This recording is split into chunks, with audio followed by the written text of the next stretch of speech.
এটা মানহাজ সালাত সম্পর্কে, কি সম্পর্কে? সালাত সম্পর্কে বলার চেষ্টা করি বেশি।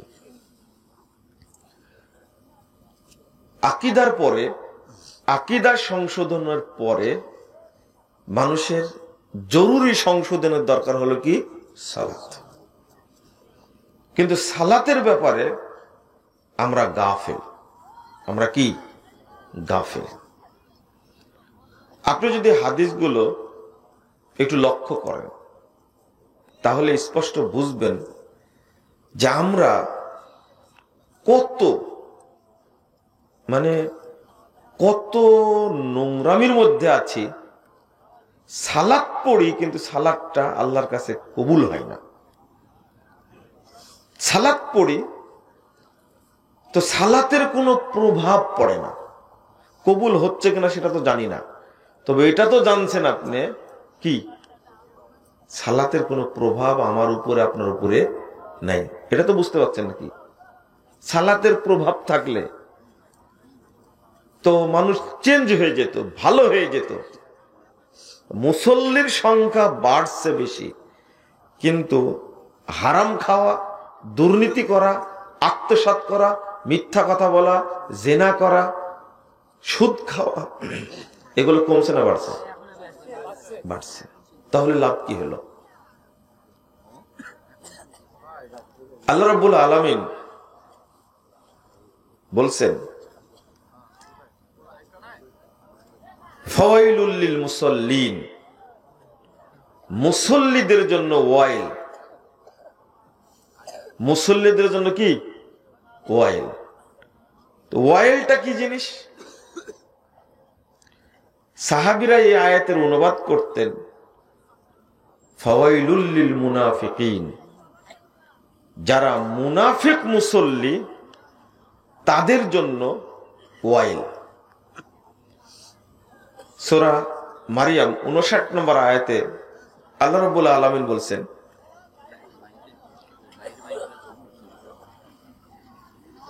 ফাখলাফা মিন বাদিহিম খালফুন আদাউস সালাহ, এরা হলো মরিচিকা, তারাই সালাতকে নষ্ট করে। ওয়াত্তাবাউশ শাহওয়াত, যারা প্রবৃত্তির অনুসরণ করে। ফাসাউফা ইয়ালকাউনা গায়্যা, আল্লাহ বলছেন তারা জাহান্নামের তলদেশে নিক্ষিপ্ত হবে। নাউযুবিল্লাহ। সালাত পড়ে যারা সালাত নষ্ট করে এরা হলো মুনাফিক মুসল্লি। সালাত যারা নষ্ট করে, বলেন যারা সালাত পড়ে না তারা নষ্ট করে, যারা পড়ে তারা নষ্ট করে? বলেন, উত্তর দেন।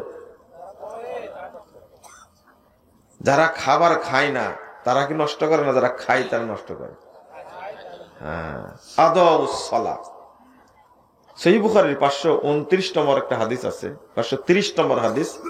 ওখানে আনাস রাদিয়াল্লাহু আনহুর একটা বক্তব্য এসেছে, আলাইসা যায়্যাতুম মা যায়্যাতুম ফিহা, সালাত নষ্ট করার, যারা সালাত পড়ে তারা সালাত নষ্ট করে। তো আল্লাহ বলছেন আদাউস সালাত, সালাত নষ্ট করে। ওয়াত্তাবাউশ শাহওয়াত, প্রবৃত্তির অনুসরণ করে। ফাসাউফা ইয়ালকাউনা গায়্যা, তারা জাহান্নামের তলদেশে যাবে। আমি বেশিরভাগ তাদের উদ্দেশ্যে বলি যারা আমরা সালাত আদায় করি। কি করি? সালাত আদায় করি, তাদের উদ্দেশ্যে আমরা বেশি বলার চেষ্টা করি। যারা বেনামাজি সালাত পড়ে না, আবার বুঝেন, যারা বেনামাজি নামাজ পড়ে না তারা মুসলিম না, তাদেরকে মুসলিম বলা যাবে না। স্পষ্ট কথা। এদের ব্যাপারে এতটুকু বললেই হয়, কারণ যারা নামাজ পড়ে না তারাও ভালোভাবে জানে আমরা কাফের।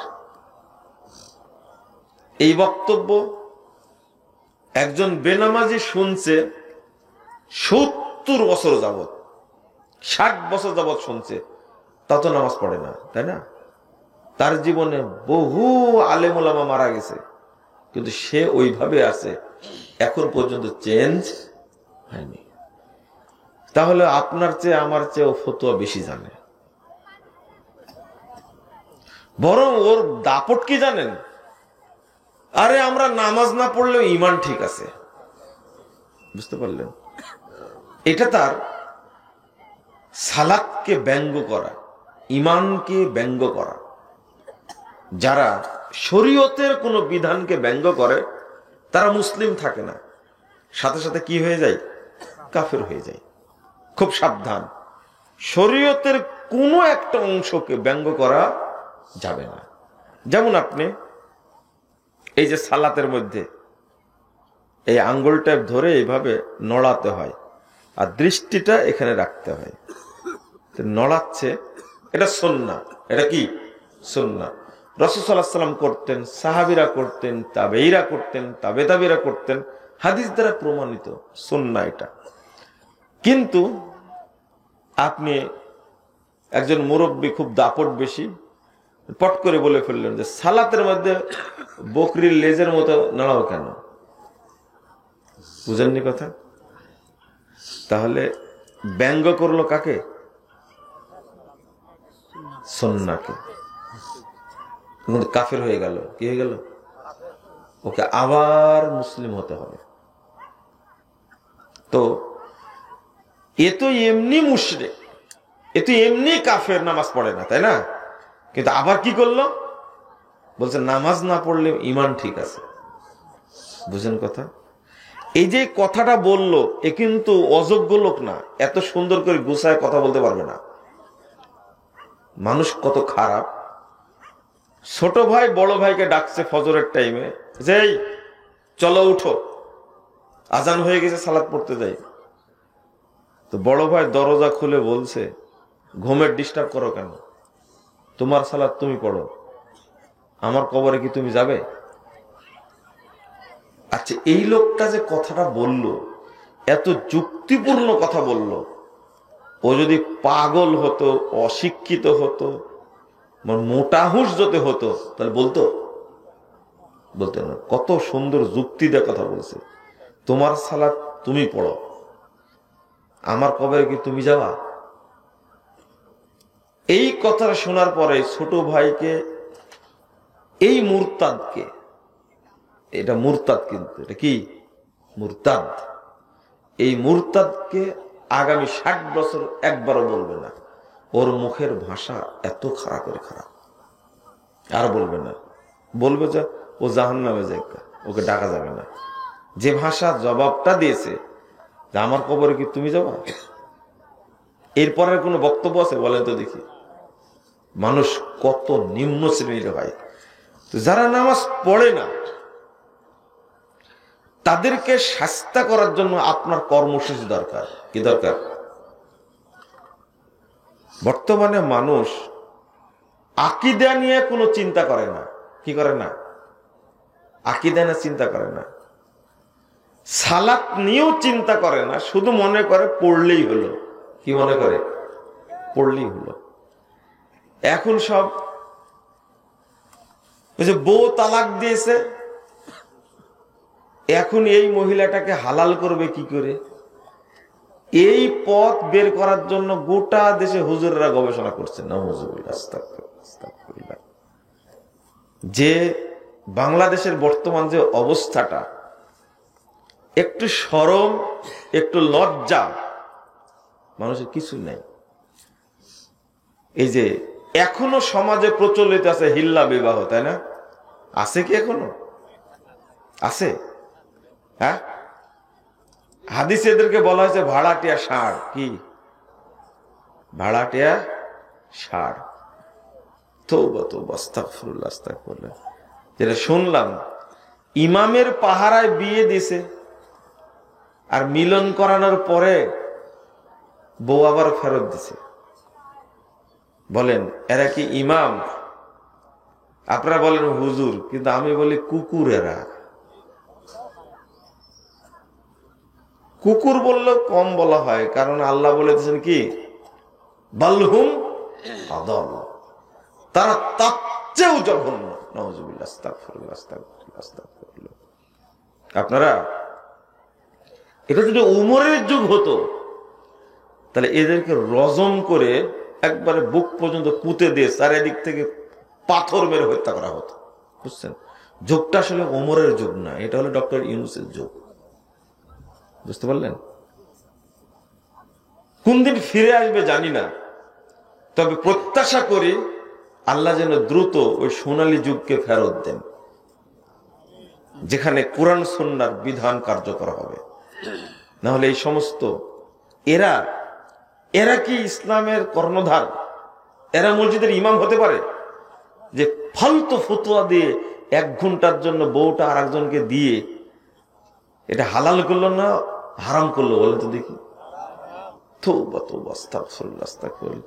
এই বাংলাদেশে এখন এই ফতোয়া চলতে পারে? ওই ইমামকে তো গ্রেফতার করার দরকার। ওই যে একজন পালায় বেড়াচ্ছে।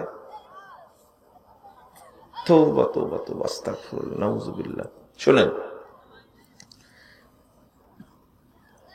তালাক বিধান শরীয়তের কি বিধান? স্বামী স্ত্রীর মনোমান্য তালাক দিতেই পারে, এর সাথে অনেক ঘটনা আছে। তো এক বৈঠকে যদি বাংলাদেশের নিয়ম আছে, তালাক তো বউকে দেয়, ওর মাকেও দেয়, ওর বোনকেও দেয়, বলে তোর গোষ্ঠী শুদ্ধি তালাক বলে না এটা? প্রথমত যারা তালাক দেয়, নর্মাল ভাবে তালাক দেয়, কিছু নাই এমনি তালাক পট করে বলে দিলে, এদের বিয়ে না করাই দরকার ছিল। বুঝছেন? এরা কাপুরুষ। তালাক দেওয়ার আগে অনেকগুলো পন্থা আছে। পিটায়া সোজা করে দেবে আগে, বুঝলেন? তাও শুনলো না যখন, এবার বাপের বাড়ি থেকে বাবুর বাড়ি পাঠাতে। তা আর একটা মাধ্যম আছে, স্ত্রীর সাথে কথা বলতে করে দিবে, আলাদা ঘরে থাকবে। তাও যদি সোজা না হয়, কোথায় পাঠাতে হবে? বাপের বাড়ি পাঠাতে হবে। যাও, বাপ কতদিন রাখতে পারে বুঝা দেখা যাক। বুঝতে পারলেন? বাপ তো জানে আমি কোন জিনিস জন্ম দিয়েছি, জানে না বাপ? বাপ জানে না? খুব ভালো করে জানে। আর বাপের কাছে যেটা আছে ওইটা যে কেমন, এটাও বাপ জানে, কিন্তু বুঝেন না কথা? খুব ভালো জানে। এখন শুনেন, এটা পন্থা। বিয়ে কি হয় তালাক দেওয়ার জন্য, বলেন তো দেখি? এরা তো কাপুরুষ, তালাক দেবে কি জন্য? কিন্তু তালাক না দিয়ে উপায় নয়, কারণ ওই ডিমান্ড নিয়ে বিয়ে করেছে যে, বুঝেননি? পালসার গাড়ি নিয়েছে, মহারণা ধরেছে 10 লাখ টাকা। ওর 14 পুরুষ মিলে 10 লাখ টাকা সংগ্রহ করতে পারবে না, কিন্তু মহারা পাচ্ছে কয় লাখ? 10 লাখ। এখনো তালাকও দিতে পারে না, একটা বড় মুসিবতের। আর বাংলাদেশের আইন, তালাক দিলে হাজবেন্ডকে জেল খাটতেই হবে, এটা নাকি আইনই করা আছে। জামিন নাই। এই কেসের কি নাই? জামিন নাই, এটা লেখায় আছে নাকি, বুঝতে পারলেন? এখন কি করবে সে? কেন তালাক? এরপরও বিধান হলো 1 মাস নিশে যদি তালাক দেয় 3টা না 3000 বার বলে, 3 কোটি বার বলে, তালাক কয়টা হবে? 1টা। সুন্নাত দিকে ফিরে যেতে হবে। 2 নম্বর, যদি বউ না রাখতে চায়, আর 1 মাসে আরেকটা দিবে। কয়টা হলো? যদি না রাখতে চায়, 3য় মাসে আরেকটা দেবে, দিয়ে কি শেষ। তুই 1 বৈঠকে 10 তালাক দিলে, 10,000 তালাক দিলে, তালাক কয়টা হলো? 1টা। তাহলে এই ওয়াইফকে ফেরত নেওয়া যাবে। যে 3 মাসের মধ্যে ফেরত নাই, তো আলহামদুলিল্লাহ, কোনো সমস্যা নাই, এমনি ফেরত নিতে পারবে। কিন্তু যদি পার হয়ে যায়, বিয়েটা বিচ্ছিন্ন যদি হয়ে যায়, তাহলে ওই স্বামীর কাছে যদি আবার চলে আসতে চায়, তালাক কয়টা হয়েছে? 1টা। 3 মাস পার হয়েছে, রাগারাগিতে আসেনি, এমনি আসতে পারতো 3 মাসের আগে হলে। কিন্তু যদি পার হয়ে যায়, তাহলে চলে আসতে গেলে শুধু কি করবে? বিয়েটা পড়াই দেবে, কারণ বিয়েটা কি হয়েছে? বিচ্ছিন্ন হয়ে গেছে এই পর্যন্ত। আর যদি 3 তালাক হয়ে যায়, কয় তালাক? 3 তালাক হয়ে গেলে আর এই স্বামীর কাছে ফেরত আসতে পারবে না। দেখেন কি সর্বনাশটা করেছে। তাহলে 3 তালাক দিয়েছে না, কয় তালাক দিয়েছে বৈঠকে? 3 তালাক দিয়েছে একবারে। একসঙ্গে 3 তালাক দেওয়া হলো সুন্নাহ বিরোধী, কোরআন বিরোধী। মনে রাখবেন, তালাক 100 কয়টা দিতে হবে? 1টা দিতে হবে। এটা হলো সুন্নাহ। একসঙ্গে তালাক, 3 তালাক দেওয়া, এটা হলো সুন্নাহ বিরোধী। প্রথমত সুন্নাহ বিরোধী কাজ করেছে। 2 নম্বর, এই 3 তালাক অবৈধ তালাক দেওয়ার কারণে এই স্বামীর সাথে আবার সংসার করার জন্য আবার জেনায় লিপ্ত করাইছে। বুঝতে পারলেন? কয় তালাক যেহেতু হয়ে গেছে, 3 মাসে 3 তালাক দেওয়ার পরে স্বামী হারাম হয়ে যায়। কি হয়ে যায়? হারাম হয়ে যায়। তাও স্বামী দিলে, স্ত্রী দিলে না। স্ত্রী তালাক দিতে পারে না। বুঝছেন কথা? এবার শুনেন, 3 মাসে 3 তালাক দেওয়ার পরে স্ত্রী হারাম হয়ে গেল, ওই স্ত্রী আর আপনার জন্য বৈধ না। কি করা লাগবে? স্বেচ্ছায় যদি ওই মহিলার কোথাও বিয়ে হয়, স্বেচ্ছায় যদি সেখান থেকে তালাক হয়, তাহলে এই পুরুষের সাথে আগের স্বামীর সাথে বিয়ে করতে পারবে। হাত্তা তানকিহা জাওজান গায়রা। এখন এই 3 তালাক দিয়ে, একদিনের মধ্যে 3 তালাক দিয়ে ওইটাকে বৈধ করার জন্য আর এক ষাঁড়ের সাথে বিয়ে দিয়ে মেয়েটাকে ধর্ষণ করে পরের দিন আবার বিয়ে করবে। এর নাম কি? হিল্লা বিয়ে। এই তো এর নাম হলো কি? হিল্লা বিয়ে। নাউযুবিল্লাহ, আস্তাগফিরুল্লাহ। আচ্ছা, ইসলাম কি এত নোংরা কাজ করতে পারে মনে করেছেন? তো এখন আপনার কি বক্তব্য বুঝাবে? এখন তো হিল্লা নিয়ে ব্যস্ত আপনারা। কত পুরুষ মনে মনে ভাবছে যে এই সুযোগটা আমাকে দিল না কেন? আবার ঠিক বলছে, আপনারা ঠিকও বলছেন, তাই না? তওবা তওবা তওবা, আস্তাগফিরুল্লাহ আস্তাগফিরুল্লাহ। আগে তো শুনতাম যে অন্তত 1 রাত রাখতে হবে। কয় রাত? আর বিয়ে দেয় কার কাছে? বুড়ার কাছে। কার কাছে? তওবা তওবা তওবা তওবা। বাংলাদেশে এই ধরনের কাজ হয়, হতে পারে কল্পনা করিনি। আপনারা কি বুঝলেন? তো এই তালে থাকার দরকার নাই। গতকাল 16 ডিসেম্বর যায়নি? 16 ডিসেম্বরে যা করেছেন আপনারা, যা করেছেন, একবারে বান্দা ঘোড়া ছাড়া পেয়েছে। বুঝতে পারলেন? আনন্দ করলে কি এইভাবে করতে হবে আনন্দ? আমি কোনোদিন এটা দেখিনি। আর 16 বছর তো ছিলেন, 18 বছর তো ছিল না, তাই না? ছাড়া পেয়ে যা করেছেন, যে পাপ করেছেন, এই পাপগুলো থেকে মুক্তির জন্য আপনাকে আজীবন কাঁদতে হবে। আজীবন কাঁদতে হবে যে অন্যায় করেছেন। নারী পুরুষ মিলে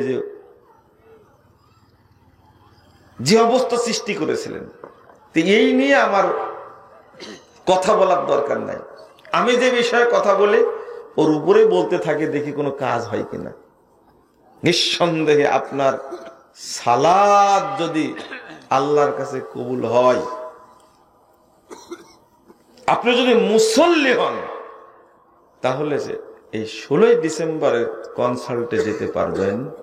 পারতেন না, পারতেন না।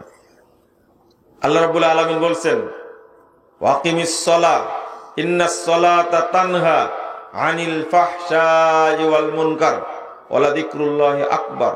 সূরা আনকাবুত 45 নম্বর আয়াত। নিশ্চয়ই সালাত বাধা দেয় আনিল ফাহশা, যত ফাহিশা কাজ আছে সব কাজ থেকে বাধা দেবে। ওয়াল মুনকার, যত খারাপ কাজ আছে সবগুলো সালাত বাধা দেয়। তা আপনাকে বাধা দেয় না কেন? বাধা দেয় না কেন? এটা কোনোদিন চিন্তা করে দেখেছেন আপনি? দেখেননি, আপনি কোনোদিন ভাবেননি। আমি আপনাদেরকে ভয় দেখাই, বলি বারবার, আমরা সালাত আদায়ের ব্যাপারে গাফেল, উদাসীন। ফাওয়াইলুল লিল মুসাল্লিন আল্লাযীনা হুম আন সালাতিহিম কি সাহুন। উদাসীন যারা। আপনি উদাসীন কিভাবে হয়েছেন, গাফেল কিভাবে হয়েছেন, সেটা আপনাকে বোঝা লাগবে একটু। আর এই গইয়াটা কি, ওয়াইলটা কি? ইবনে মাসউদ রাদিয়াল্লাহু আনহু বলছেন, ওয়াদিন ফি জাহান্নাম, জাহান্নামের মধ্যে একটা উপত্যকা আছে, একটা অঞ্চল আছে, বাইদুল কর, যে জাহান্নামটা সবচেয়ে গভীর, খবিসুত্তম, যে জাহান্নামের খাদ্য হলো অপবিত্র দুর্গন্ধযুক্ত পচা। নাউযুবিল্লাহ, আস্তাগফিরুল্লাহ। তাহলে এটাকে তাহলে মুনাফিক মুসল্লি সালাত কি কবুল হয়? সম্ভাবনা আছে। যার মধ্যে নিফাক থাকে তার মধ্যে ঈমান থাকে না, ঈমান থাকে না। আমি শুধু সালাত আদায় করছি, শুধু সালাত আদায় করছি, কিন্তু একটুকু চিন্তা করি না আমি সালাতটা শুদ্ধভাবে পড়ি, ইখলাসের সাথে পড়ি। আমি চিন্তা করি না সালাতটা একটু যত্নের সাথে পড়ি, এই চিন্তাটা করি না। আগে হাদিসটা শুনে আপনাদেরকে আমি সালাতের কথা কেন বলছি, কেন বেশি বেশি বলি। রাসূলুল্লাহ সাল্লাল্লাহু আলাইহি সাল্লাম বলছেন, ইমাম সদরুদ্দিনের তিনি একটা হাদিস নিয়ে আসছেন, 410 নম্বর হাদিস, আর তিরাতের মধ্যে হাদিসের সনদ সহিহ। রাসূল সাল্লাল্লাহু আলাইহি সাল্লাম বলছেন, আউয়ালু মা ইউসাল্লুল আবদু ইউহাসাবু বিহি সালাতু, কাল কিয়ামতের মাঠে সর্বপ্রথম হিসাব নেওয়া হবে সালাতের। কার? সালাতের। ফাইন কুবিলা মিনহু কুবিলা সাইরু আমালি, যদি সালাত কবুল হয়ে যায় তো যত আমল আছে সমস্ত আমল অটো কবুল হয়ে যাবে। তাহলে অন্য আমল কবুল হওয়ার জন্য ফাউন্ডেশন কি? সালাত। সালাত শুদ্ধ হতেই হবে। এই জন্য আহলুল হাদিসরা সালাতের ব্যাপারে বেশি কথা বলে, কারণ সালাতটা যেন শুদ্ধ হয়। 1 নম্বর, সালাত কবুল হয়ে গেলে হজ, যাকাত, সিয়াম যত আমল আছে সব আমল আল্লাহ অটো কবুল করবেন। 2, সালাত যদি তার সঠিক হয়, প্রকৃত যদি মুসল্লি হয়, তার দ্বারা ফাহেশা, অন্যায়, নোংরা কোনো কাজ সংগঠিত হবে না। এটা আল্লাহ বলছেন, অন্য কারো কথা না। কার কথা? আল্লাহর কথা। কিন্তু একজন মুসল্লি 50 বছর যাবত সালাত আদায় করছে, আপনি বলেন তো দেখি, আপনি বলেন এই লোকটা 50 বছর যাবত জেনা করে কি করে? বলেন। একজন ব্যক্তি 60 বছর যাবত সালাত পড়ছে, কিন্তু 60 বছর যাবতই সে সুদ খাচ্ছে। একে বলা হয় যে পাপকে পরোয়া করে না, সে মুনাফিক। সে কি? মাওকুফ সূত্রে বর্ণিত হয়েছে ইবনে মাসউদ রাদিয়াল্লাহু আনহু থেকে যে ইন্নামাল মুমিন ইয়ারা যুনুবাহু কান্নাহু কায়দুন তাহতা জাবালিন ইয়াখাফু আন ইয়াকা আলাইহি। মুমিন ওই ব্যক্তিকে বলে যে ব্যক্তি নিজের পাপকে মনে করে আমার উপরে বিশাল পাহাড়, যে কোনো সময় আমার পাপের কারণে পাহাড়টা পড়ে যাবে, আমাকে আল্লাহ ধ্বংস করে দিবেন। এই ভয়টা যে ব্যক্তি করে, যার মধ্যে এই ভয় আছে, তার নাম কি? মুমিন। তার নাম কি? মুমিন।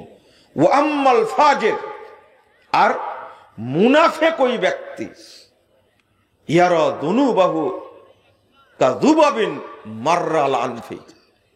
আর মুনাফিক ওই ব্যক্তি যে ব্যক্তি পাপকে পরোয়া করে না, পাপ করতেই থাকে, পাপ করতেই থাকে। আর একটা মিলিয়ে নেন, নামাজ পড়ে সাথে সাথে পাপ করতেই থাকে, এ হলো মুনাফিক মুসল্লি। বুঝলেন না মনে হয় কথাটা? নামাজ পড়ে মিথ্যা কথা বলে, নামাজ পড়ে মুনাফিকি করে, নামাজ পড়ে জেনা করে, নামাজ পড়ে আত্মসাৎ করে। যেমন একজন ব্যক্তি নামাজ পড়ে, পাসপোর্ট অফিসে চাকরি করে, সে দুর্নীতি করে। পাসপোর্ট অফিসে, সচিবালয়ে, এক কথায় সরকারের যত অফিস আছে বাংলাদেশে, কোন অফিসের লোক তার রক্ত হালাল এটা মনে হয় না, অথচ নামাজ পড়ে। মাথায় কি আছে? টুপি আছে, গায়ে পাঞ্জাবি আছে, আজান হলে মসজিদে যায়, কিন্তু বিদ্যুৎ অফিসে বসে হাজার হাজার কোটি কোটি টাকা তারা আত্মসাৎ করছে, সরকারের সম্পদ আত্মসাৎ করছে তারা। কাস্টমসে, ভূমি অফিসে, থানা বলেন, লা হাওলা ওয়ালা কুওয়াতা ইল্লা বিল্লাহ, জেলা বলেন, ইউনিয়ন বলেন, কোন জায়গাতে ঘুষ ছাড়া কাজ হয় না, ঘুষ ছাড়া কাজ হয় না, ঘুষ খাই। বলেন তো, নামাজ পড়ে ঘুষ খায়, এই মুসল্লি না মুনাফেক? মুনাফেক। আমি এটা বলতে চাচ্ছি, আপনি কি বুঝতে পারছেন? নামাজ পড়ে মিথ্যা কথা বলে, বলে মুসল্লি না মুনাফেক? মুনাফেক।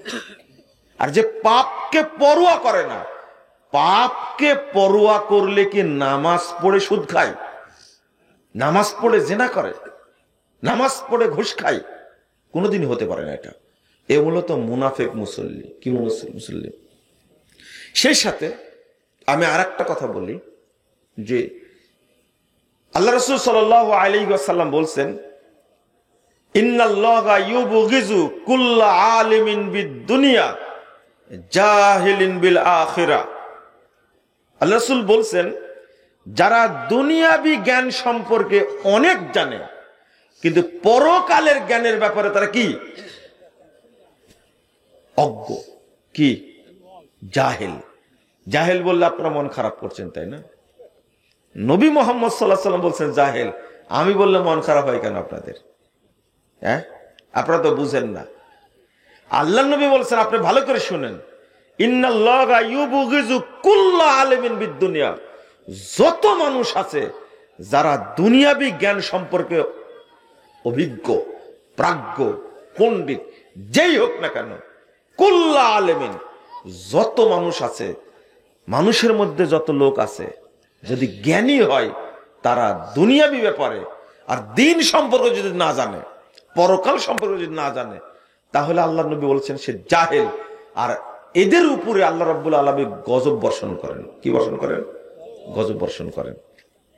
আল্লাহ বলছেন সূরা রোম ৮ নম্বর আয়াত বলছেন, না ৭ নম্বর আয়াত, আল্লাহ বলছেন, ইয়ালামুনা যাহিরাম মিনাল হায়াতিদ দুনিয়া ওয়া হুম ফিল আখিরাতি হুম গাফিলুন। তারা দুনিয়া সম্পর্কে অনেক জানে, তারা দুনিয়া সম্পর্কে কি?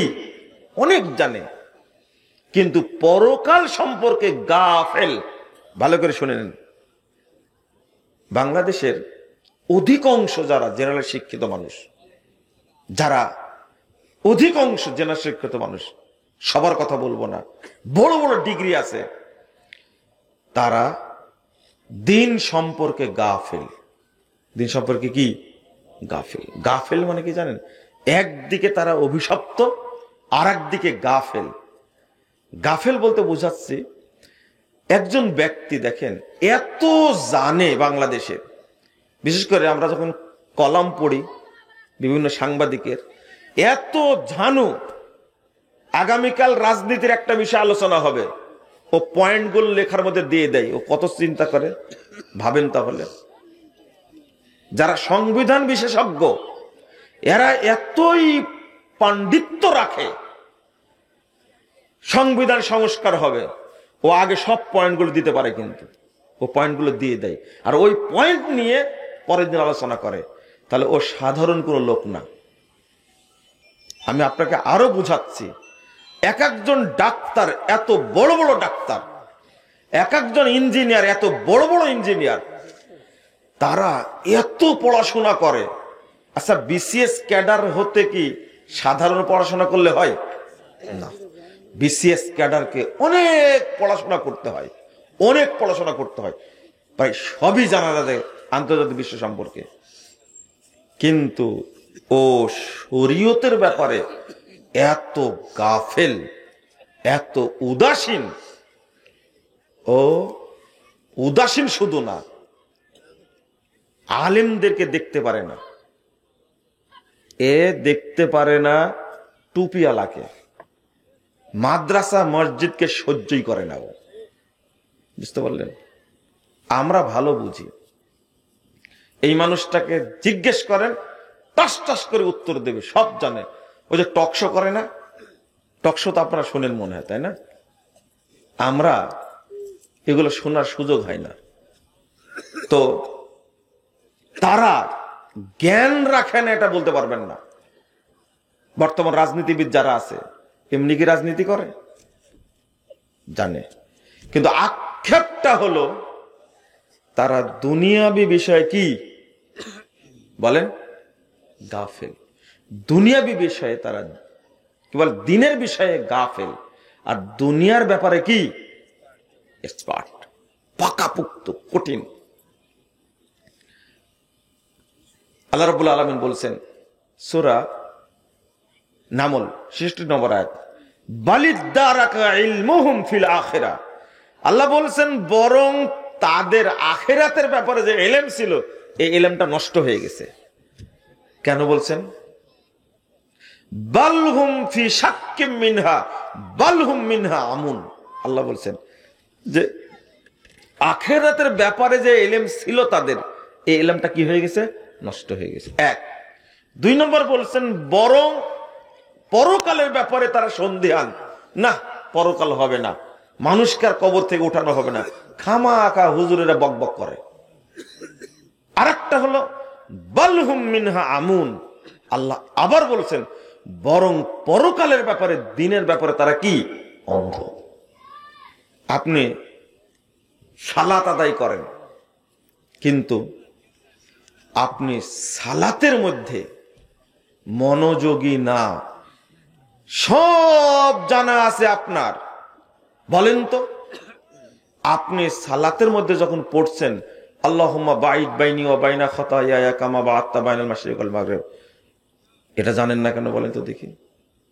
সব বুঝেন, কিন্তু আপনার সালাতের মধ্যে কি বলছেন এটা বুঝেন না কেন বলেন? মানে আপনি গাফেল। প্রথমত মানুষকে দেখানোর জন্য পড়েন আপনি, না পড়লে কি করা যায়? 80 বছর বয়স হয়েছে, এরপরে আপনি দাড়ি কাটছেন, 80 বছর বয়সে চামড়া ঢিল হয়ে গেছে, টান দিয়ে কাটেন আপনি। কেন? কেন বলেন দেখি? এটা শরীয়তের উপর আপনার অবজ্ঞা। আপনি সব জানেন, কিন্তু জানেন না কি শুধু আপনি যে সালাত পড়ছেন এই সালাতের নেকি হবে না। প্রশ্ন আসেন, আপনি গাফেল। আপনি এত জানেন, কিন্তু সালাতের ব্যাপারে আপনি গাফেল কেন? আপনাকে আবারও শোনাচ্ছি ভালো করে।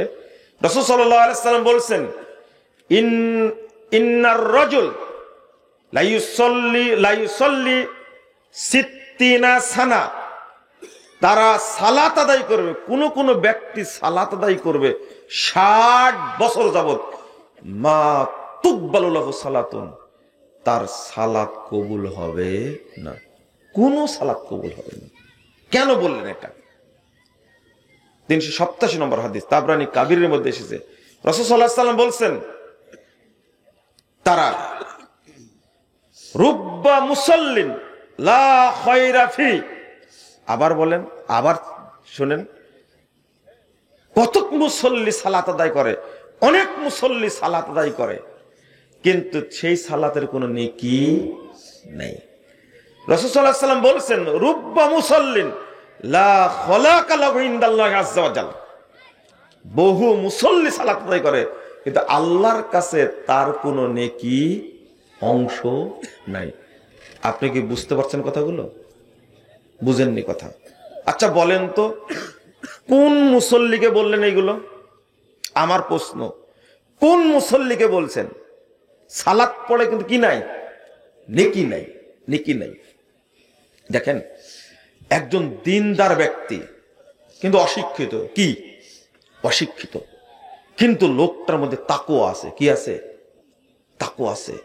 ও কি সালাতের ব্যাপারে গাফেল বলেন তো দেখি? না না।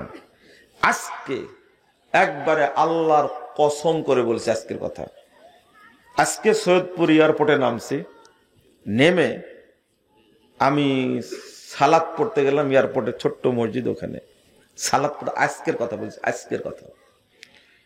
তা আমি সালাত শুরু করে সূরা ফাতিহার মাঝামাঝি গেছি। সূরা ফাতিহার কি ভালো করে শুনুন, মাঝে মাঝে গেছি। আর একটা লোক এসে বসে গেল সালাত পড়তে, সাদা দাড়ি, প্যান্ট শার্ট পরা আছে। সে সালাত পড়তে গিয়ে শুরু করলো সালাতটা, যখন আমার সূরা ফাতিহা কি মাঝামাঝি। আমি কিন্তু বেশি সূরা পড়িনি, বড় সূরা পড়িনি, আমি সূরা ইজা জা নাসরুল্লাহ, সূরা নাসর পড়েছি আমি, বুঝতে পারলেন? এই লোকটা 3 রাকাত মাগরিব পড়লো, আল্লাহর কসম করে বলছি, 1 মিনিট যদি পার হয় তাহলে 1 মিনিট 5 সেকেন্ড হয়েছে। 1 মিনিট কয় সেকেন্ড হয়েছে? 5 সেকেন্ড হয়েছে। 10 সেকেন্ড মনে হয়নি। এটা আমি আল্লাহর কসম দিয়ে বলছি, আপনার কসম করে বলছি। এটা আমার দেখা, আমার পাশে সালাত পড়লো একাকি চেয়ারে বসে, হাইরে ভাই, রুকু করা, সেজদা করা, এরকম এরকম। কখন যে দোয়া পড়লো আমার জানা না। এটা 1 মিনিটের মধ্যে 3 রাকাত পড়ে আমি কিন্তু সূরা ফাতিহা পড়ছি, সূরা নাসর পড়ছি, এরপর রুকুতে গেছি। ও রুকু থেকে উঠতে নাই, রুকুতে উঠতে কি নাই। আল্লাহ সাক্ষী, আপনারা সাক্ষী, আজকে বললাম শুনুন। এই ভদ্রলোক ফ্লাইটে আসছে, বুঝলেন, ফ্লাইটে আসছে। বলেন তো, এই শিক্ষিত মানুষের নামাজটা আর একজন অশিক্ষিত মানুষ কিছু জানে না, দোয়ার অর্থ তো কিছু জানে না, কিন্তু তার মধ্যে গাফলতি নাই। ওর মধ্যে কি আছে? ইখলাস আছে। ওর মধ্যে আছে কি? ওর মধ্যে একাগ্রতা আছে। সে সালাত পড়ে ধীরে সুস্থে। দেখবেন আপনার মুরব্বীদেরকে, আপনারা কি দাদি, মা, খালাকে চিনেন না আপনারা? তারা কি খুব উচ্চ শিক্ষিত না? দেখবেন তাদের মধ্যে কত ইখলাস, কিন্তু কিছু জানে না, মূর্খ মানুষ। কিন্তু গাফেল কাকে বললেন আল্লাহ? এদিকে তাকান আগে। গাফেল কাকে বললেন? ইয়ালামুনা যাহিরাম মিনাল হায়াতিদ দুনিয়া ওয়া হুম ফিল আখিরাতি হুম গাফিলুন। যারা দুনিয়াবি জ্ঞান সম্পর্কে অনেক প্রাজ্ঞ, অভিজ্ঞ, কিন্তু পরকাল সম্পর্কে তারা কি? গাফেল। পরকাল সম্পর্কে কি? গাফেল। কেন? আপনি অবজ্ঞা করে সালাত আদায় করেন।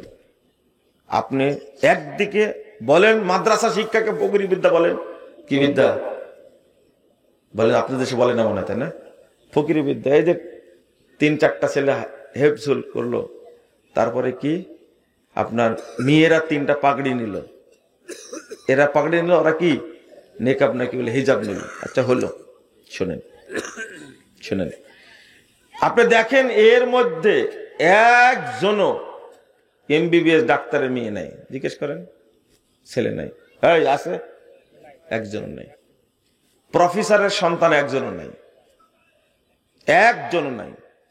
কোন শিল্পপতি ছেলে নাই এর মধ্যে, কোন শিল্পপতি ছেলে নাই, কোন এমপির ছেলেও নাই। এমপির ছেলে, কলেজের টিচারের তার ছেলেও নাই এর মধ্যে। আপনি জিজ্ঞেস করেন, নাই। কেন? কেন নাই? উত্তর দেন। আল্লাহ রাসূল সাল্লাল্লাহু আলাইহি ওয়াসাল্লাম বলছেন, আল্লাহ রাসূল সাল্লাল্লাহু আলাইহি ওয়াসাল্লাম বলছেন, তলাবুল ইলমি ফারিদা আলা কুল্লি মুসলিম। আমি বলছি লা ইলাহা ইল্লা আনতা সুবহানাকা ইন্নী কুনতু মিনাজ জালিমিন। আমি বলছি যে মুসলিম যদি আপনি হন, আপনি ইঞ্জিনিয়ার, তাহলে আপনাকে ফরজিয়াত, ওয়াজিবাত সম্পর্কে আবশ্যক জ্ঞান যেগুলো, সেগুলো আপনাকে জানতেই হবে। 94 বছর বয়স হয়ে গেছে, মাজা বাঁকা হয়ে গেছে, এখন জিজ্ঞেস করছেন মুজাফফর সাহেব কি বক্তব্য দিলেন? আজীবন জানতাম আল্লাহ সর্বত্র বিরাজমান, আর এখন আপনি বলছেন যে ব্যক্তি বলবে আল্লাহ সর্বত্র বিরাজমান সে কাফের। বলেছি না? মুরব্বী ফোন দিয়ে ধমকও দিল, আবার আফসোসও করলো। বলছে যে দেখেন তো মুজাফফর বিন মুহসিনকে পাওয়া যায় কিনা। তাতে ফোনে পাওয়া যায় না, কাছেই ছিলাম, ফোন ধরাই দিছে। বলছে যে বয়স অনেক হয়ে গেছে, 92-94 বছর, এতদিনে এসে শুনলাম যে আল্লাহ নাকি আরো সেই থাকে। চিন্তা করেন, অথচ লোকটা শিক্ষিত মানুষ। কি পরিমাণ অবজ্ঞা হলে, কি পরিমাণ গাফেল হলে তারা শরীয়ত সম্পর্কে কোনো জ্ঞান রাখে না। চিন্তা করেন। আপনি আবার ভালো করে বুঝেন, আমি সালাতের কথা বলেছি, সব জ্ঞানে প্রাজ্ঞ অভিজ্ঞ কিন্তু সালাতের ব্যাপারে কি গাফেল, গাফেল, গাফেল, বুঝেই না। 60 বছর 70 বছর যাবত পড়ছে সালাত, কিন্তু সালাতের মধ্যে কি পড়ে সেটা এখনো কি বুঝে না, বুঝে না। কত বড় কি পরিমাণ গাফলতি। আর একটা কথা শুনে রাখেন, ফরজ সালাতের আগে পরে যে জিকিরগুলো আছে, আমি এই জিকিরগুলো সম্পর্কে বলিনি। আমি বলছি যে সকাল সন্ধ্যার জিকির আপনি অর্থ না জেলে কোনো শুনলে পড়লে সমস্যা নাই। কোরআন তেলাওয়াত কিছুই অর্থ জানেন, আপনি করবেন নেকি পাবেন 10 নেকি, 10 থেকে 700 থেকে অসংখ্য গুণান্বিত হবে, পড়েন, কোনো সমস্যা নাই। আমি বলেছি যারা বলে কোরআন তেলাওয়াত করবেন অর্থ বুঝেন না, তাদের কোনো নেকি হবে না, এই ফতোয়া ভুল, এটা ঠিক না। পড়লেই নেকি হবে কোরআন, কথা বুঝতে পারলেন? কিন্তু এই ভদ্রলোক কি করে, কোরআন তেলাওয়াত শিখেনি, কি করে বাংলা উচ্চারণ করে কোরআন তেলাওয়াত করে। কি করে? বক্তব্য দিয়ে দিয়েছি, বুড়া মানুষ সামনে দাঁড়িয়ে বলছে আপনি এই সমস্ত উল্টা পাল্টা ফতোয়া দিবেন না। কি ফতোয়া দিলাম উল্টা পাল্টা? দেখেন মানুষ লোড নিতে পারে না, তো উল্টা পাল্টা ফতোয়া দি। আমি যেটা বলি সেটারই লোড নিতে পারেন না, কেমনে বুঝাবো বলেন দেখি? আমি বললাম ইজমাউল উলামা, আলেমদের ঐকমত্য, কোরআন কোরআনের ভাষায় পড়তে হবে, বাংলা ভাষায় উচ্চারণ করে কোরআন পড়া যাবে না, উর্দু ভাষায় উচ্চারণ করে কোরআন পড়া যাবে না, ফার্সি ভাষায় উচ্চারণ করে কোরআন পড়া যাবে না, ইংরেজি ভাষায় উচ্চারণ করে কোরআন পড়া যাবে না, চীনা ভাষায় উচ্চারণ করে কোরআন পড়া যাবে না, ফ্রেঞ্চ ভাষায় উচ্চারণ করে কোরআন পড়া যাবে না, হারাম, এটা হারাম। উনি বলছেন উল্টা পাল্টা ফতোয়া দিয়ে বিভ্রান্ত সৃষ্টি করছেন, আমরা বুড়া হয়ে গেছে, এখন কিভাবে কোরআন পড়বো? আমি বললাম আলিফ বা তা সা জিম হা এইভাবে পড়া শুরু করেন কোরআন তেলাওয়াতের নিয়াতে, আপনি ডবল নেকি পাবেন। মানতে নারাজ, শুধু আপনিই বলেন, আর তো কেউ বলে না। এই দায়িত্ব আমি নিতে পারবো না, জেনে দেখেন আপনি। বলছে যে আজীবন বাংলা উচ্চারণ করে কোরআন পড়ে আসছি, আর আজকে বলছেন উচ্চারণ করে কোরআন পড়লে পাপ হবে, 100 বার পাপ হবে। এটা হারাম জিনিস করলে পাপ হবে না? কোরআন কোরআনের ভাষাতেই পড়তে হবে, কোরআন কালামুল্লাহ, কোরআনের ভাষাতেই পড়তে হবে। এইটা একদিকে বলেছি, আরেক দিকে বলেছি যে সালাত পড়তে হবে বুঝে, কিন্তু কি বুঝেনি। ইমাম ইবনে তাইমিয়া রাহিমাহুল্লাহ তিনি বলছেন সালাত পড়া উচিত কিভাবে, মা ইউমারু বিহি মিন তাদাব্বুরিল আল কালামিত তাইয়্যিব ওয়াল আমালিস সালিহ আল্লাযী ফিস সালাহ। সালাতের মধ্যে যে দোয়াগুলো পাঠ করা হয় সেটা তাদাব্বুর, বুঝে পাঠ করা উচিত, ওয়াল আমালুস সালিহ, আর যেগুলো সালাতের মধ্যে আমল করা হয় সেইগুলো যেন বুঝে ভালোভাবে আদায় করা হয়। আর যদি লোকটা গাফেল হয়, 22 নম্বর খণ্ডের ফতোয়া ইবনে তাইমিয়া 22 নম্বর খণ্ডের 611 612 পৃষ্ঠা আপনি একটু পড়ে নিবেন। পড়তে পারবেন না তো, আপনি সব জানেন, কিন্তু কি জানেন না, কি জানেন না। আমি যখনই বলে ফেললাম আপনাকে এটা, তখন রাগ পেলেন। রাগ হবে কেন আপনার? আপনি শিখেন, চেষ্টা করেন, কথা তো আমার না। মা মানাল ফাহমা ওয়া শুহুদাল কলব, যে অন্তরে খুশু ধরে রাখতে পারে না, সালাতের মধ্যে খুশু ধরতে পারে না, ও মানাল ফাহম, যে সালাত বুঝে না, বিহাইসু ইয়াকুনুর রাজুলু গাফিলান, ওই ব্যক্তি কি গাফেল, গাফেল। ফাহাদা লা রাইবা আন্নাহু ইয়ামনাউল সাওয়াব, কোনো সন্দেহ নাই তার নেকি হবে না, তার নেকি হবে না। এই কথা উল্লেখ করে 2টা হাদিস উল্লেখ করেছেন ইমাম ইবনে তাইমিয়া রাহিমাহুল্লাহ। তার মধ্যে একটা হাদিস হলো কারো সালাতের অর্ধেক নেকি হয়, কারো সালাতের 5 ভাগের 1 ভাগ, কারো সালাতের 6 ভাগের 1 ভাগ, 7 ভাগের 1 ভাগ, 8 ভাগের 1 ভাগ, 10 ভাগের 1 ভাগ। যদি 10 নেকি পাওয়া যায় তাহলে কয় নেকি পাবে? 1 নেকি। শেষে ইবনু আব্বাস রাদিয়াল্লাহু আনহু এবং ইমাম সুফিয়ান সাউরি এবং আম্মার ইবনে ইয়াসির রাদিয়াল্লাহু আনহুম তাদের একটা ইজমাউস সালাফ বলে উল্লেখ করছে, মা ইউক্তাবু লা হাওলা ওয়ালা কুওয়াতা ইল্লা বিল্লাহ, আস্তাগফিরুল্লাহ, এমন ভাবে উল্লেখ করছেন মা আকালা মিনহা, অর্থাৎ যে সালাত সম্পর্কে জানে না তার নেকি লেখা হয় না। যতটুকু জানে ততটুকু কি হয়? নেকি লেখা হয়। কথাটা আবার শুনেন তো, আপনি মনে বুঝতে পারলেন না, আবার শুনেন। আমি আপনাকে গাফেল বললাম, এর অর্থ হলো এই, আপনি সব জানেন কিন্তু সালাতের ব্যাপারে গাফেল কেন? আমাকে বুঝান, আমাকে বুঝান, গাফেল কেন আপনি? আপনি মূর্খ মানুষ, তাও গাফেল, একদিক থেকে গাফেল। আপনি কোন জমিতে কোন সময় সার দেওয়া লাগবে, কোন জমিতে কয় কেজি গম ফেলা লাগবে জানেন না? আপনি সব জানেন। আপনি গরুর খামার করেছেন, অশিক্ষিত মানুষ, কিন্তু গরু কিভাবে পুষতে হবে সব ভালো জানেন। আপনি গাই পালেন, অনেকগুলো দুধ কিভাবে হয় সব জানেন। আপনি জানেন না মানে কি? আপনি সব জানেন, কিন্তু আপনি সালাতের ব্যাপারে কি? গাফেল। লা হাওলা ওয়ালা কুওয়াতা ইল্লা বিল্লাহ।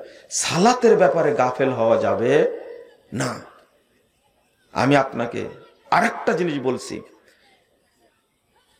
আমি যে হাদিসটা অনুবাদ করলাম আগে, হাদিসটা যেটা অনুবাদ করলাম সেটা হলো, আরেকটা হাদিস আছে এখানে মওকুফ সূত্রে আসছে, ইয়াতি আলান নাসে জামান, মানুষের সামনে একটা যুগ আসবে, একটা সময় আসবে, ইয়াস্তামিউন ওয়া ইয়াসাল্লুনা ফিল মাসাজিদ, মানুষরা দলে দলে মসজিদে যাবে, সালাত আদায় করবে, সব মসজিদ মুসল্লি দ্বারা ভর্তি থাকবে, ওয়ালাইসা ফীহিম মুমিন, কিন্তু কোন মসজিদে একজনও ইমানদার পাওয়া যাবে না। কি বুঝলেন এর দ্বারা? মুসল্লি আছে কিন্তু কি নাই? কি নাই? আচ্ছা বলেন তো, ইমানবিহীন যে সালাত, এই সালাত কি কবুল হবে? আচ্ছা, হাদিসটা শোনার পরে আপনাদের ভয় হয় না তো? মুসল্লি তো আমরাও, তাই না? মুসল্লি তো আমরাও। সালাতের ব্যাপারে আমরা যত্নশীল না। শোনেন, আল্লামা দেলোয়ার হোসেন সাঈদী রাহিমাহুল্লাহ জেলখানায়, তার সাথে যখন দেখা হলো, দেখা হওয়ার আগে 1 বছর আগেই একটা পত্র দিয়েছিলেন আমাকে। আমাদের একটা বই লেখা, জাল হাদিসের কবলে রাসূল সাল্লাল্লাহু আলাইহি সাল্লামের সালাত, এই বইটা পড়ে 2013 সালের 25শে ডিসেম্বর একটা পত্র দিয়েছিলেন আমাকে, 9 পৃষ্ঠার পত্র। তো উপরে লিখছেন শিরোনাম, ভুল সংশোধনে সফলতা আছে, ব্যর্থতা নেই, লজ্জারও কিছু নেই। আপনাকে শুনলেন কথাটা? শুনলেন কথা? আবার বলবো, ভুল সংশোধনে সফলতা আছে, ব্যর্থতা নেই, লজ্জারও কিছু নেই। কথা কি বুঝতে পারলেন? তো আমি ভূমিকার মধ্যে লিখছি কিন্তু আমার স্মরণ নাই। তিনি একটা কথা বলেছেন আমাকে, প্রথম দিন দেখা হয়ে অনেক কথা বলে, তার মধ্যে একটা কথা হলো, যে সালাত দুনিয়াতে মানুষের পরিবর্তন আনতে পারবে না, ওই সালাত পরকালে কোনো উপকার দিবে না। এবার বুঝতে পারলেন আপনারা? আমিও বুঝিনি। আর একটা বলতেন, মাঝে মাঝে বলতেন, বাবা আমার জন্য দোয়া করো, আল্লাহ যেন আমার 2 রাকাত নামাজ কবুল করে। কয় রাকাত? 2 রাকাত। আমি বলতাম, আল্লাহ যেন আপনার সব ইবাদত কবুল করেন। বলছেন না না, এত বড় দোয়া চাই না, শুধু দোয়া করবে আল্লাহ যেন আমার 2 রাকাত নামাজ কবুল করে।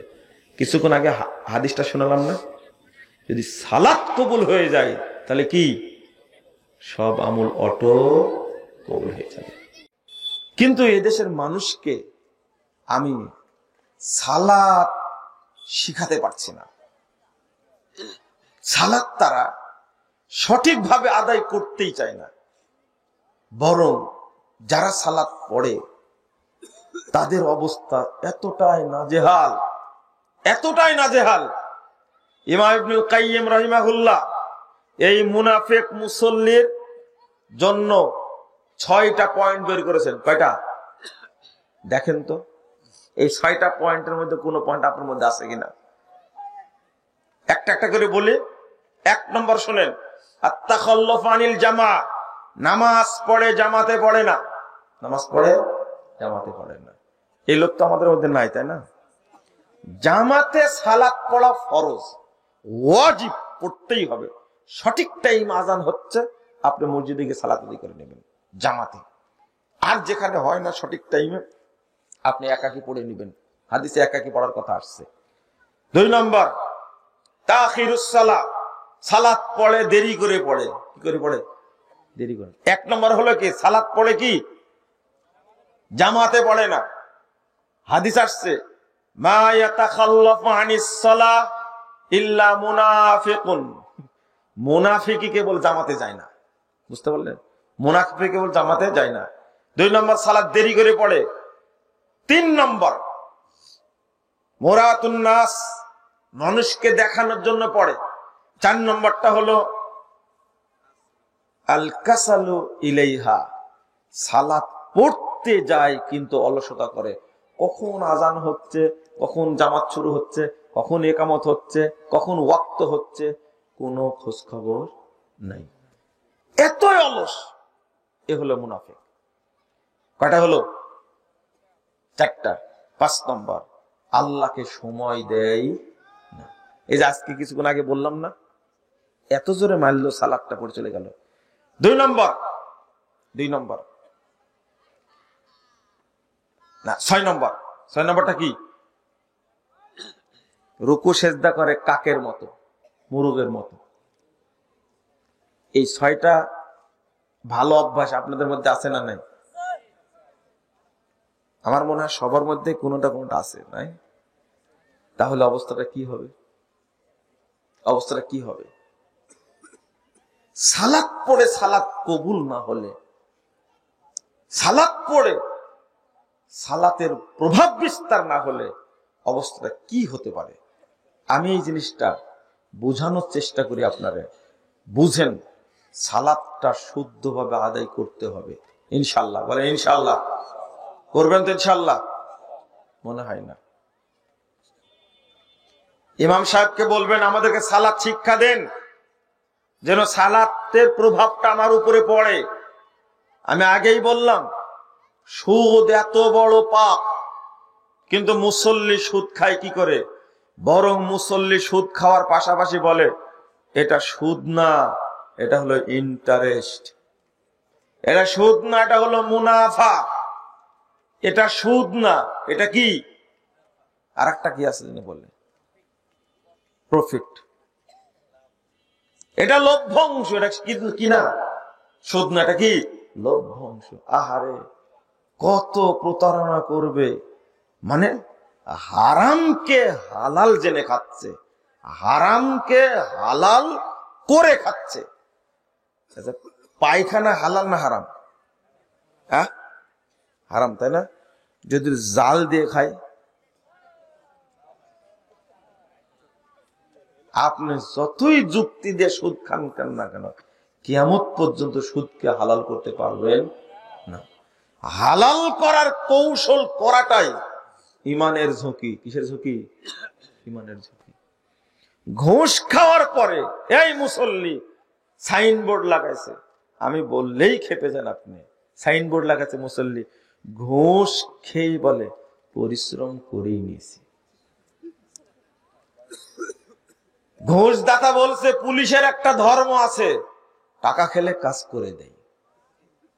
বুঝেননি কথা? মানে যে কাজ করে নিল সেও খুশি, আর কি পুলিশও খুশি। পুলিশ বলছে যে অনেক কষ্ট করতে হয়েছে ভাই, এটা তো স্বাক্ষরই করতো না স্যার, স্বাক্ষরটা করাই দিছে আপনাকে। মানে দুইজনে খুশি, দুইজনই খুশি।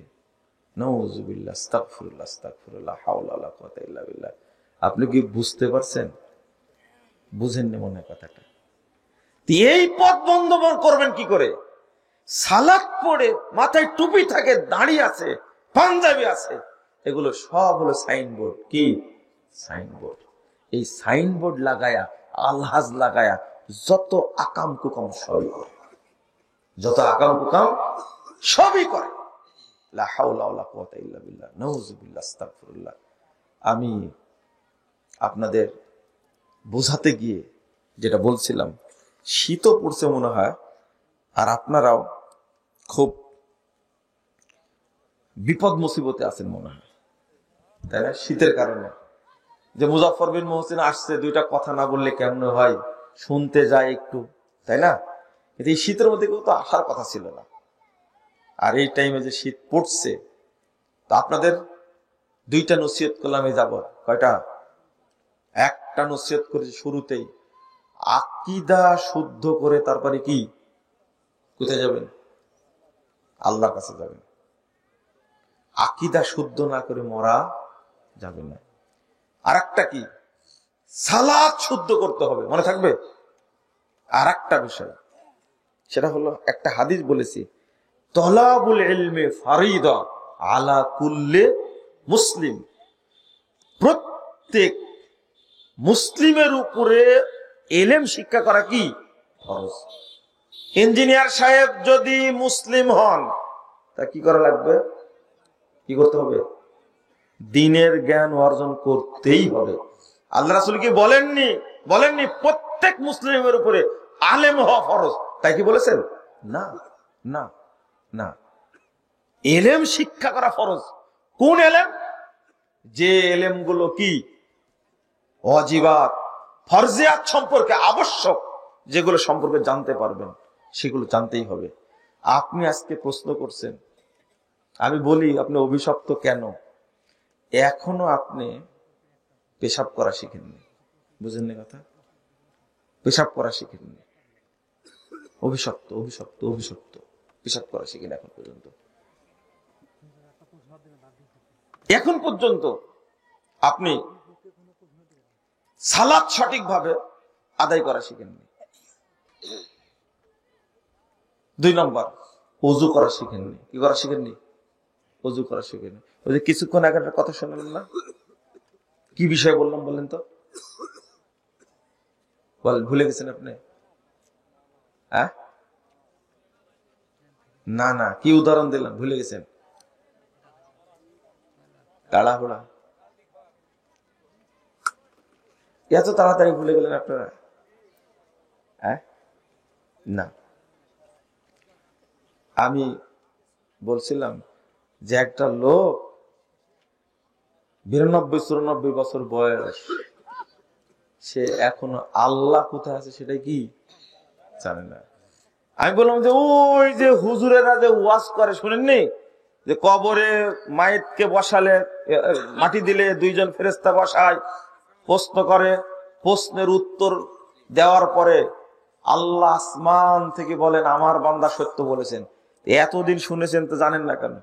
হো, শুনছি তো। কোথা থেকে বলেন আল্লাহ? আং সাদাকা আব্দি, আমার বান্দা সত্য বলেছেন। হ্যাঁ শুনছি তো। আল্লাহ কোথায়? এটা তো হাদিস বোঝা যায় আল্লাহ আসমানে। বুঝেন তাহলে? মুসা আলাইহিস সালাতু ওয়াস সালাম কোথায় গেলেন? হ্যাঁ, মুসা আলাইহিস সালাম কোন আসমানে আছেন বলেন তো দেখি? কোন আসমানে?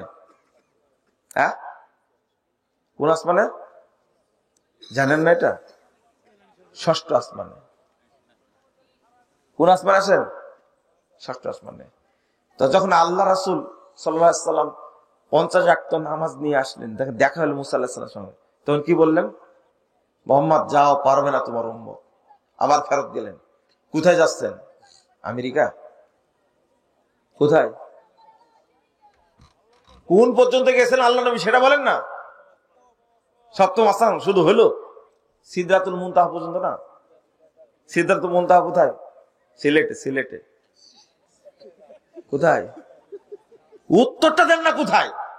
7ম আসমানের উপরে। তো ওই পর্যন্ত গেছেন, এটা তো কুরআনে আসছে, তাই না? সিদরাতুল মুনতাহা পর্যন্ত। গেলেন একবার, কয় ওয়াক্ত কমালো? 5। আবার আসছে, মোহাম্মদ কয় ওয়াক্ত হলো? বলছে 45 হয়েছে। আবার যাও, পারবে না তোমার উম্মত। আবার গেলেন, কয়বার হলো? 2বার। এত বড় মিথ্যা কথা বললেন। প্রথমে তো একবার গেছে, 50 দিয়েছে ঠাকুর। তারপরে আবার গেলেন, কত হলো? 2বার। 5 কমালেন, কত থাকলো? 45।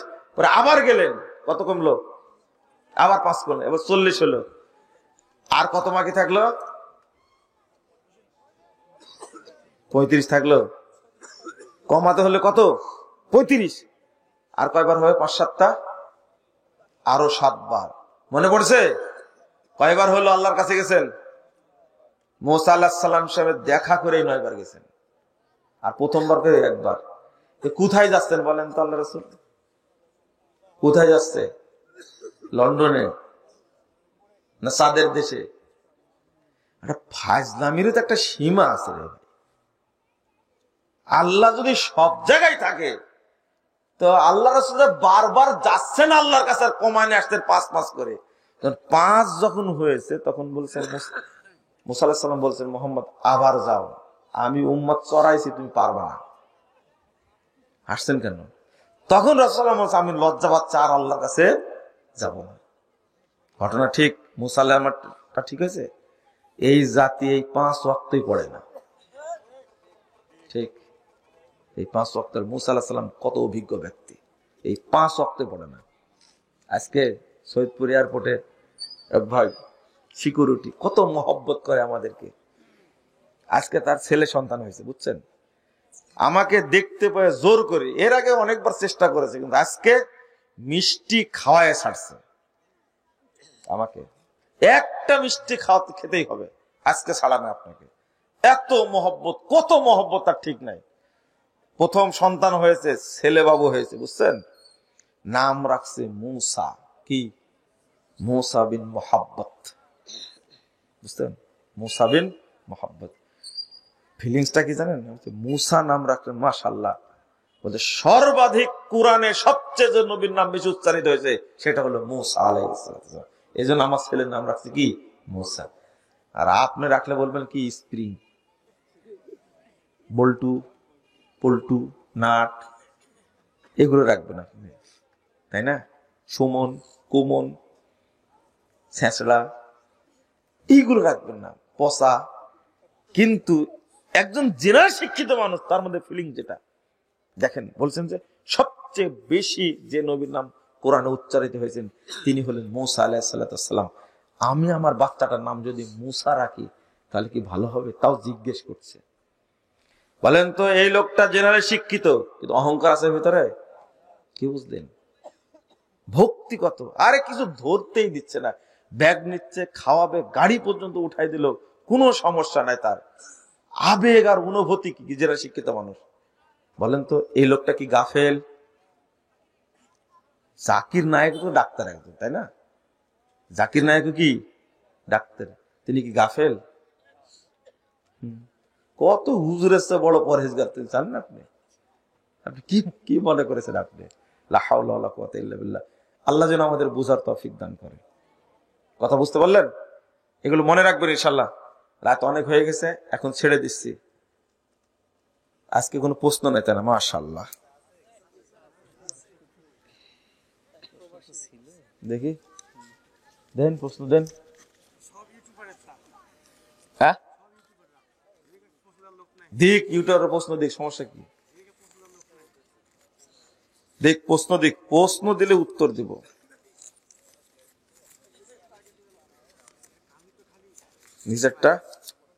নিচেরটা কি? এটা প্রশ্ন নাকি? এই তো নিচেরটাকে দেব।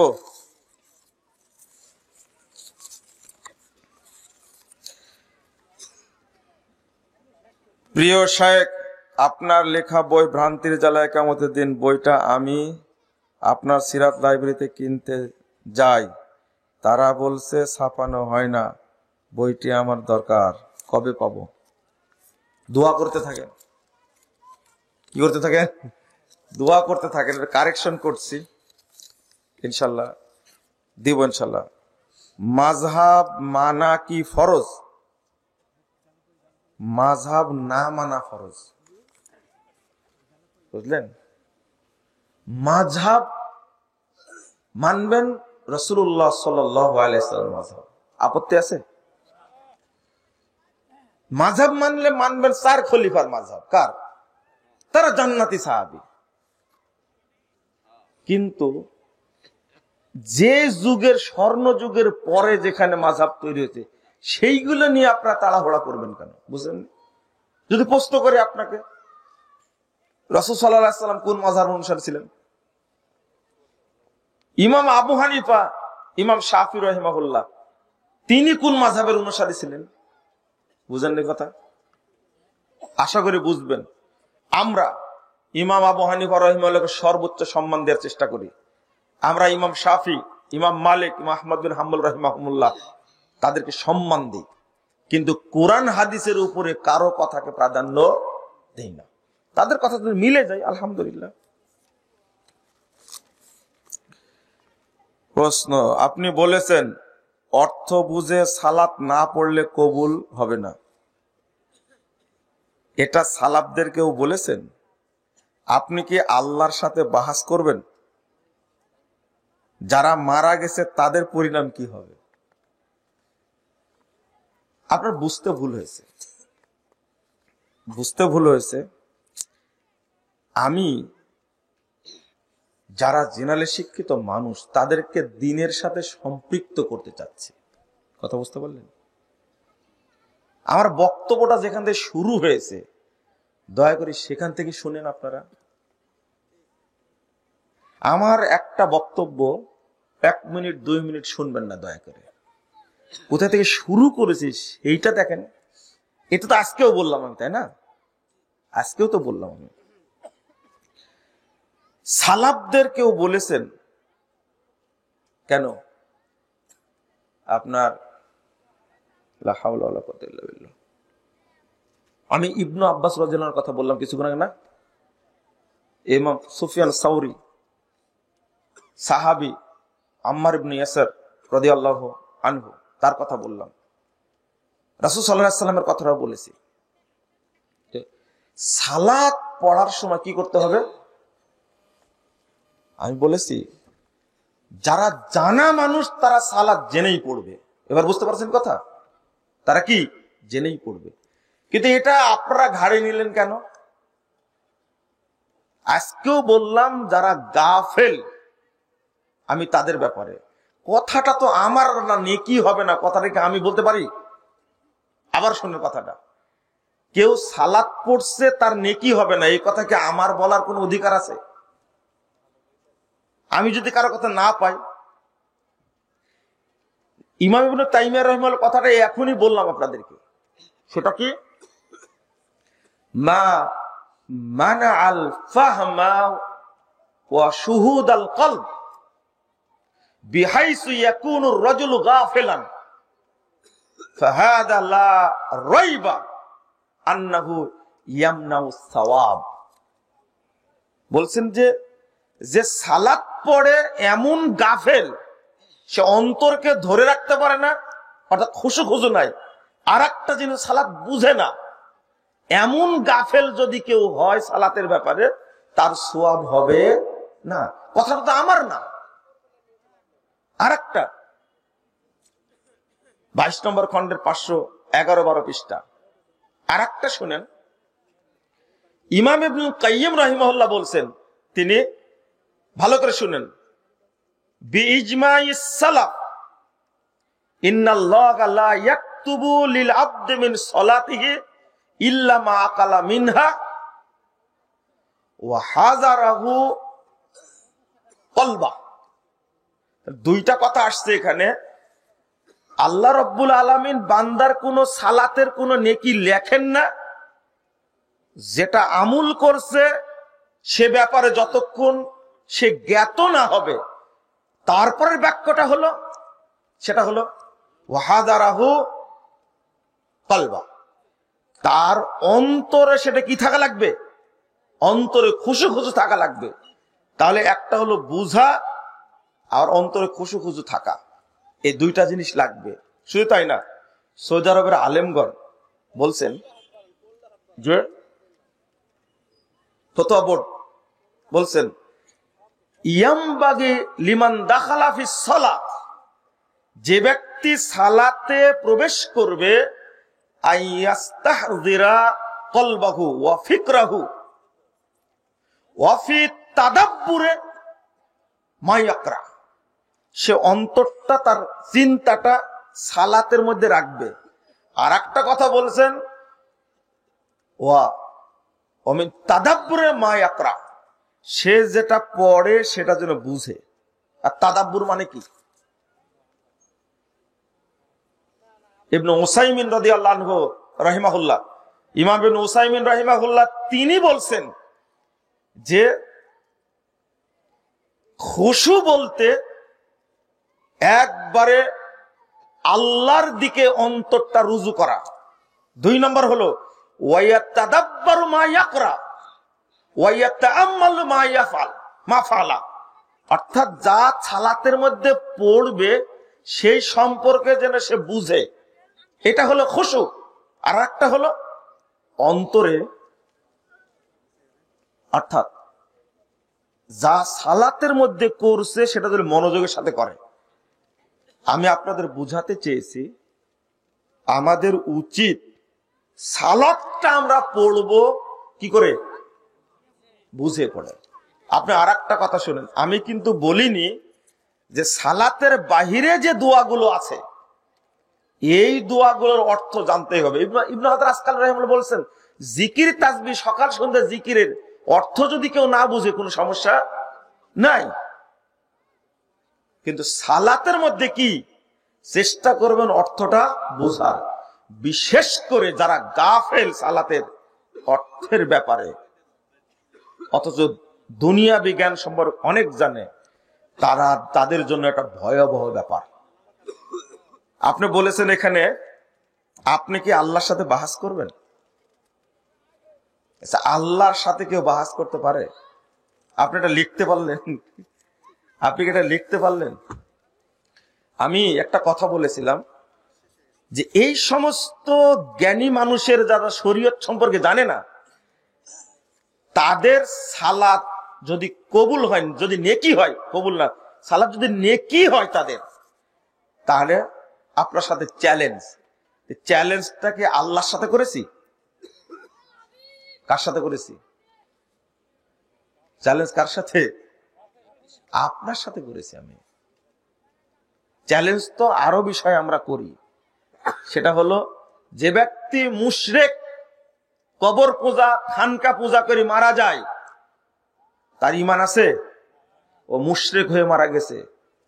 ও যদি কাল কিয়ামতের মাঠে মাজার পূজা করার পরেও যদি আল্লাহ যেখানে বলেছেন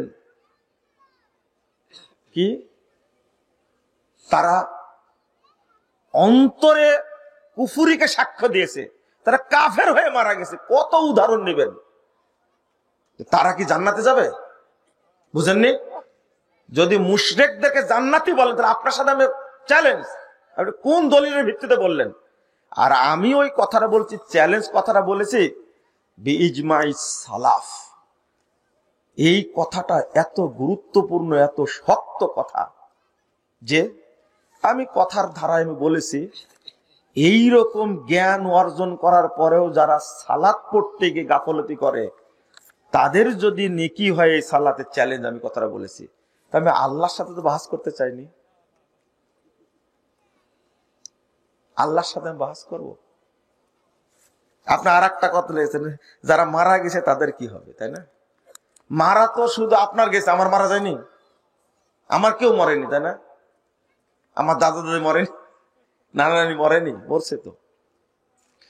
আমি এখানে দুইটা বিষয় চিন্তা করেন, কত মানুষ না জেনে ভুল করে মারা যাচ্ছে, তাদের জিম্মাদারি আমি নিব? হ্যাঁ, আপনার বাপ দাদা কতজন মারা গেছে না জেনে, অনেক শিরিক করেছে, করেনি? তোর দায়িত্ব কি আমি নিব? তো মারা যা লোকের কথা বললেন কেন? এখন যেটা বলছি, আল্লাহ তো না জানার কারণে আল্লাহ মাফ করতে পারেন না, আল্লাহ মাফ করে দিবেন। কিন্তু যখন আমি জেনে নেব, এই যে কথাটা জানলেন আল্লাহ সর্বত্র বিরাজমান, এই কথা যারা বলবে এটা আকীদা কি? কুফরি আকীদা। কি আকীদা? এখন আপনি আমল করেন। আপনার বাপ মারা গেছে, এই আকীদা নিয়েই তো মারা গেছে। আপনার বাপ আলোচনা শুনেনি, এটা কি উল্লেখ করলেন আপনি যে যারা মারা গেছে বাপ দাদা তাদের কি পরিণাম হবে? এটা কিন্তু আমি মনে করি প্রশ্নটা শিক্ষিত মানুষের প্রশ্ন না। এটা আপনার বাপ মা মারা গেছে আরো কত পাপ করে, যেগুলো পাপই মনে করতেন না, তাই না? পাপই মনে করতেন না। তারা না জেনে যেটা করে যাবে, না জেনে করলে কি আল্লাহ তাদেরকে শাস্তি দিবেন?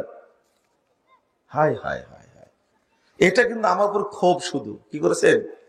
ক্ষোভ না, এটা দরকার নাই। কড়া কথা আমি বলি, এটা আপনারা বলেন। আমি যখন পিস টিভিতে আলোচনা করতে গিয়েছি তখন থেকে তো কড়া কথা বলি, তাই না? কেন যে পিস টিভিতে নিয়ে গেল আল্লাহ, এটা একটা বড় ভুল হয়েছে। আল্লাহ এই অল্প বয়সে আমাকে নিয়ে গেছে, হয়তো অনেক কেউ ভারী সহ্য করতে পারছে না যে গেল কেন।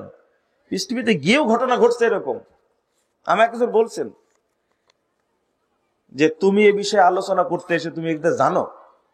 আমি বললাম আপনি জানার জন্য প্রশ্ন করছেন না আপনি আমাকে টেস্ট করছেন? বলেছি, সত্য কথা বলেছি, এটা মিথ্যা কথা না। কিন্তু আমরা কি ছোট মানুষ? তাই এটা মনে করি যে যার যতটুকু সামর্থ্য আছে ততটুকু দেখি দিবে, দাওয়াত দেবে। আপনি এত হিংসা করে প্রশ্ন করেছেন কেন? আমরা কোন কোন আলেমের নিকট থেকে ফতোয়া নিব, যদি কিছু নাম বলতেন। ফতোয়া নিবেন, আমি বলি ফতোয়া নিবেন শেখ মতিউর রহমান মাদানী হাফিজাহুল্লাহ, অনেক বড় আলেম, তারা আলেম। তারপরে লিখিত ফতোয়া দেয়, কিছু কিছু ফতোয়া আমার কাছে হোয়াটসঅ্যাপে পাঠাই, যে কি শেখ আব্দুল্লাহ হাদি আল মাদানী লিখিত ফতোয়া দেন। উনি অনেক ভালো ভালো ফতোয়া লেখেন, আধুনিক ফতোয়া লিখে লেখেন। তার ফতোয়াগুলো আপনার ফলো করতে পারবেন। আমি যতটুকু জানি যে ফতোয়াগুলো খুব ভালো লিখিত ভাবে দেয়। আপনি আলোচনা শুনবেন আব্দুল হামিদ ফাইজি, বড় আলেম একজন। আপনি আলোচনা শুনবেন শহীদুল্লাহ খান মাদানী, আলোচনা শুনবেন তাদের আলোচনাগুলো। আর আমরা হলাম মানে কি বলে টেটকা ফুটকা, বুঝেন তো? আমরা সাধারণ গলা জোর আছে তাই আমরা বক্তব্য দিতে আসি, আমাদের এলেম নাই। আর আমি সবসময় মাদানী আলেমদেরকে খুব প্রাধান্য দিই। এটা আমার আগের বক্তব্য শুনবেন, তাদের কাছ থেকে আপনার আলোচনা শুনবেন, ফতোয়া ফরাজ তাদের কাছ শুনবেন। আরো মাদানী আছে বাংলাদেশে, হয়তো অনেকের নাম ভুলে যাচ্ছি। তারপরে আহলে হাদিসদের সম্পর্কে আলোচনা শোনার জন্য শুনবেন প্রফেসর ডক্টর মুস্তাউদ্দিন সাহেবের কাছে, অনেক বড় আলেম। প্রফেসর ডক্টর আব্দুল্লাহ ফারুক সালাফি, অনেক বড় আলেম, বড় আলেম মনে করি। আরো মনে হয় অনেকের নাম ভুলে গেলাম, যদি কারো নাম ছুটে যায় তাহলে মাফ করবেন। তারপরে প্রফেসর ডক্টর আবু বকর জাকারিয়া সাহেব আছেন, আকীদার উপরে ভালো আলোচনা করে, আলোচনা শুনবেন তাদের। আর একটা কি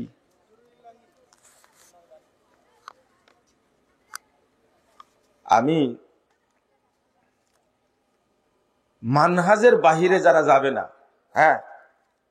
মানহাজ যেখানে আটকে যাবে না তাদের ব্যাপারে বলতে আমার কোনো আপত্তি নেই। কিন্তু অন্য মানহাজের সমস্যা থাকলে বলতে একটু আপত্তি আছে আমার। আশা করি বুঝতে পেরেছেন। আসলে এইটাও মনে হয় প্রশ্ন করেছেন আমাকে উল্টা করে নাকি? না, আমার ফতোয়া দেখার দরকার নাই। দলিল ভিত্তিক যাদের ফতোয়া হবে তার মানার চেষ্টা করবেন। আমরা কিন্তু আমাদের ফতোয়াটা দেই না, আমরা ফতোয়াটা দেই বেশিরভাগ সৌদি আরবের যে ফতোয়া বোর্ড, ইসলাম